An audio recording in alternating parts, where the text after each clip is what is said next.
Duchess of Cambridge swaps her sport gear for a shimmering £1,590 Missoni gown as she arrives for a party at Belfast's Empire Music Hall with William. The Duchess of Cambridge performed her third outfit change of the day as she arrived for a reception at Belfast's iconic Empire Music Hall on Wednesday night. Kate and William, who arrived in the city for a surprise visit to the city this afternoon, donned their finery for a party celebrating young people making a difference in Northern Ireland. The Duchess, 37, stunned in a £1,590 Missoni metallic knit wrap dress featuring a mid-length pleated skirt, just hours after donning her sport gear for an impromptu football match. The mother of three paired the powder blue gown with her signature Giant Vito suede stilettos, costing £505, and a nude mulberry clutch, as she was greeted by Lord Lieutenant of Belfast Fionnuala J. O'Boyle. She finished off her look with a £1,500 amethyst pendant and matching £2,100 earrings by Kiki McDonough. A band called Larks will take to the stage tonight, and guests will encompass representatives from Northern Ireland's business, arts and sports sectors including Dame Mary Peters, who was today appointed Lady Companion of the Most Noble of the Garter by the Queen. In a speech, William praised Dame Mary Peters' work for the common good and said many could learn from her example. He said, "Catherine and I are grateful to be amongst so many inspirational young leaders this evening. Over the course of the day, we've had the great privilege of meeting some of you personally and seeing firsthand the work that you are doing. From using sport to encourage people to talk openly about mental health to delivering services to children and young people who are at risk of entering care or custody, the work you do transcends community divisions and is helping deliver a brighter future for everybody in Northern Ireland. And as we celebrate those who are leading that change for the next generation, it is also fitting that we recognize somebody else in the room this evening, who helped inspire so many of you in the first place.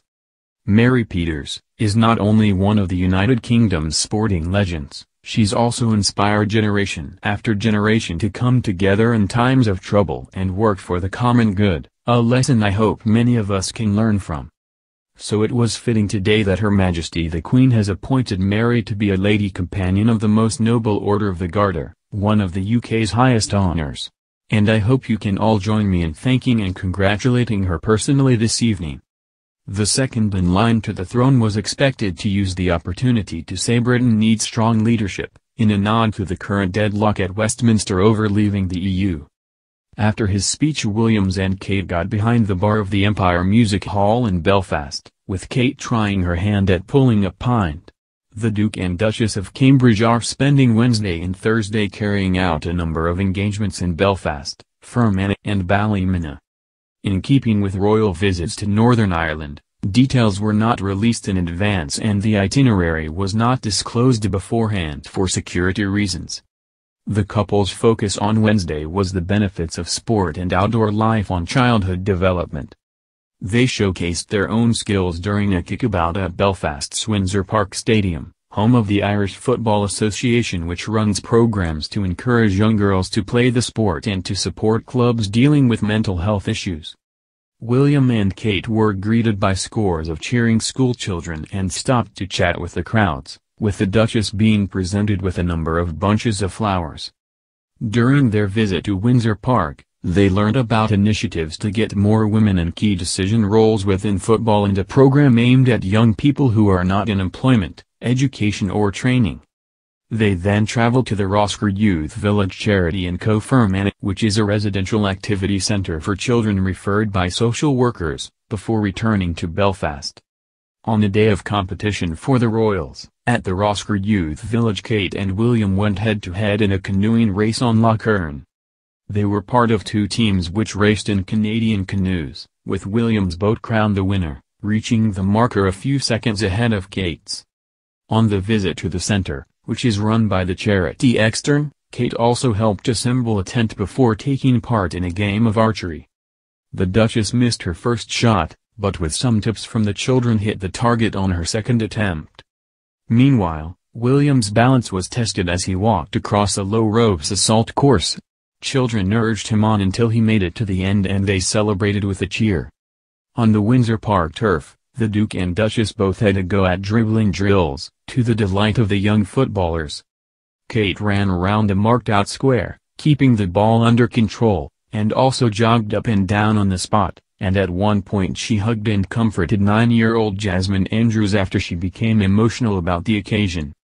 During the visit, the couple learned more about the Irish Football Association's community football projects and its work breaking down some of Northern Ireland's traditional divides through sport.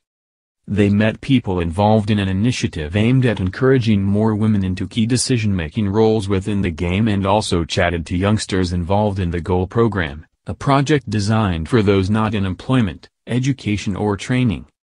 William and Kate also heard about IFA workshops and education courses that help students develop life skills. They learned about the Stay Onside initiative, which works with criminal justice agencies in a bid to reduce offending rates. The Cambridges also heard more about the game of Power Chair, an adapted version of football for wheelchair users. As they left the stadium at the end of the visit, 3 school children presented the couple with 3 green Northern Ireland home shirts, with the names of their children George, Charlotte and Louis on the backs.